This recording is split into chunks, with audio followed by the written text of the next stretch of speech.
8883 మనకు ఎన్నో సంవత్సరాలకు ఒక్కసారి వస్తుందంట అండి. శ్రావణ శుక్రవారం రోజు 8వ తేదీ 8 నిమిషాలకు మీరు మనస్ఫూర్తిగా ఏదైనా సరే ధ్యానంలో కూర్చొని మీరు మనస్ఫూర్తిగా కోరుకొని, అలాగే ఒక పేపర్ పెన్ను తీసుకొని మీ మనసులో ఉన్న కోరికను మీరు రాసుకుంటే తప్పకుండా జరుగుతుందంట అండి. ఇది ఏమి నా స్వయంగా నేను చెప్పడం లేదండి. నేను చూస్తూ ఉంటే నాకు ఒక వీడియో అయితే కనిపించిందండి. ఇంకా ఆ వీడియో ఏందా అని చూస్తే నాకు ఈ విషయం అయితే అర్థమయ్యింది.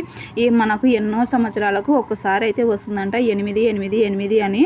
మనము అదేనండి, రేపు శుక్రవారం కదా, శ్రావణ శుక్రవారము మంచి రోజు, లక్ష్మీదేవి ఇంటికి వస్తుందని నమ్మే రోజు కదా మీరంతా. ఇంకా అందులో నేను ఒకదాన్ని అనుకోండి. ఇంకా మీరు బాగుండాలని చెప్పేసి వీడియో అయితే ఇప్పుడు అప్లోడ్ చేస్తున్నానండి అదే పనిగా.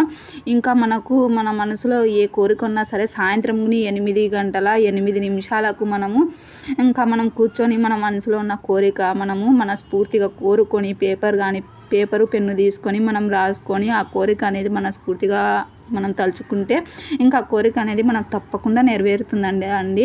అది ఆరోగ్యం కానీ, సంపద కానీ, ఏదైనా కానీ, మీ ఉద్యోగం కానీ, ఏదైనా సరే మీరు మీ మనసులో ఉండేది కోరుకుంటే తప్పకుండా జరుగుతుందంట. ఈ వీడియో తప్పకుండా లైక్ చేసి ఇంకా షేర్ చేయండి, అందరికీ యూస్ అవుతుందండి. తప్పకుండా అందరు బాగుపడాలి, అందులో నేను ఉండాలండి మనస్ఫూర్తిగా కోరుకుంటున్నాను.